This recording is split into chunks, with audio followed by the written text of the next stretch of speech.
Buenas tardes, mi nombre es José Manuel Herrera. En la tarde de hoy vamos a hacer una pequeña exposición sobre los delitos sexuales.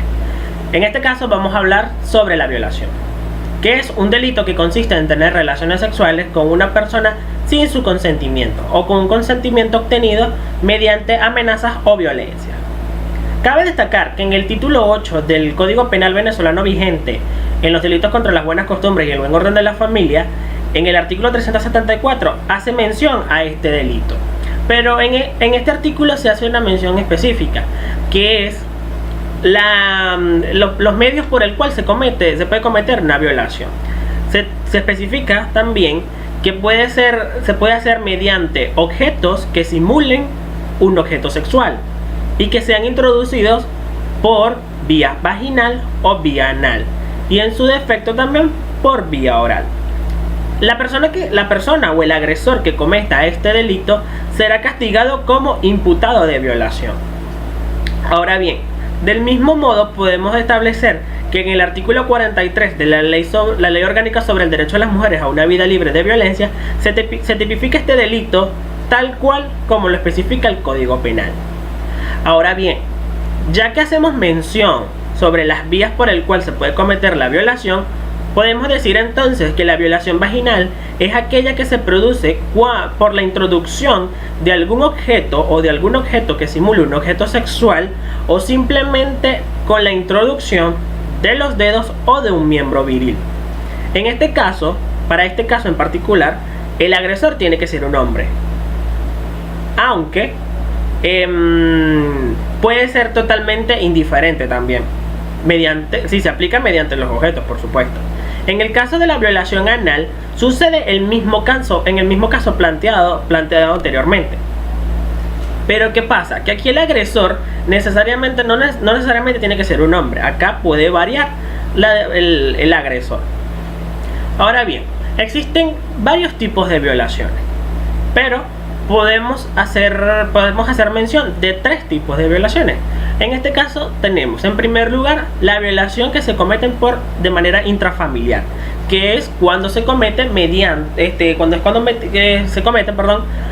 por un miembro de la familia. Generalmente, y por los estudios y estadísticas de los muchos casos, este tipo de violación es cometido por padrastros, tíos y en su defecto abuelos.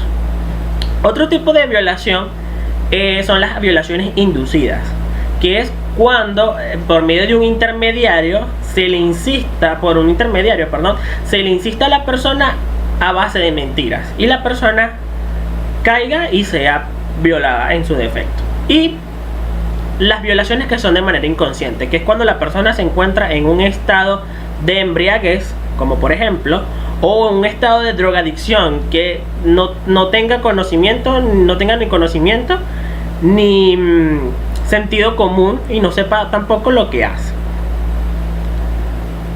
Es importante recalcar lo siguiente: en Venezuela, tres leyes venezolanas castigan este delito. En primer lugar tenemos el Código Penal. Como lo dije anteriormente, en el título 8 del Código Penal, en los delitos contra las buenas costumbres y el buen orden de la familia, se castiga este tipo de conducta. ¿Se castiga de qué manera? Con prisión de 10 a 15 años.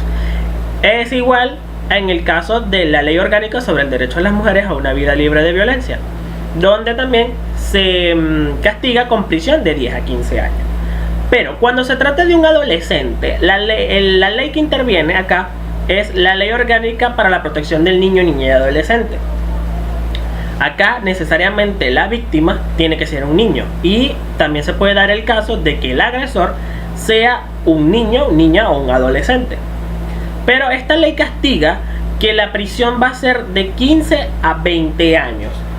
Así lo determina el Código Penal en caso de niños, niñas y adolescentes.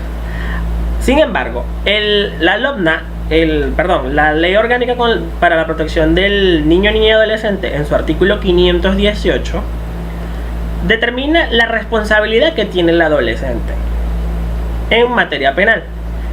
El menor, en su defecto, el menor de edad, va a ser juzgado en la jurisdicción correspondiente bajo las circunstancias correspondientes.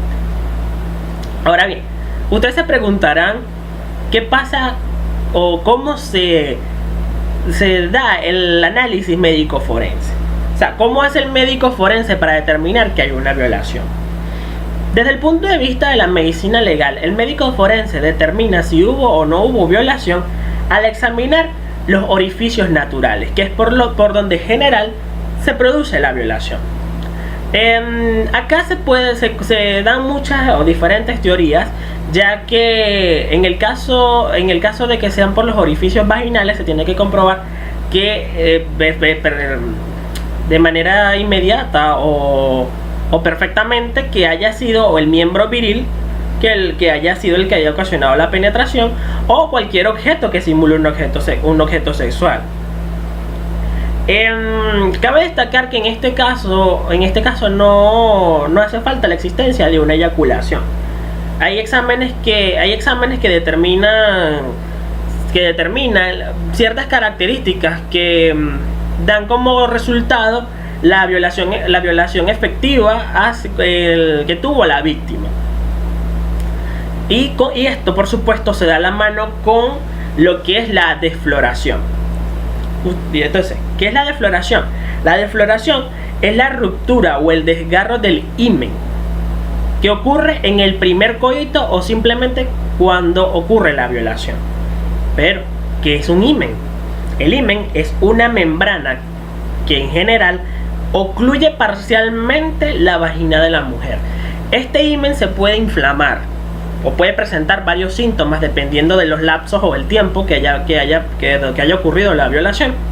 Por ejemplo, cuando el caso está muy reciente, las paredes del himen se van a ver inflamadas, con un sangrado muy poco sangrado, entre otras cosas. Cuando ya el tiempo ha pasado, ya se ve un himen un poco menos deshinchado y con cicatrices. Por lo general es el lapso de tiempo. Por ejemplo, cuando en el primer caso planteado es cuando el caso ocurre 10 días con 10 días menos, y cuando ya se forman ya las cicatrices y que hay menos hinchazón, es porque ha transcurrido más de 10 días desde la violación o de la penetración. Espero que haya servido esta ponencia y muchísimas gracias.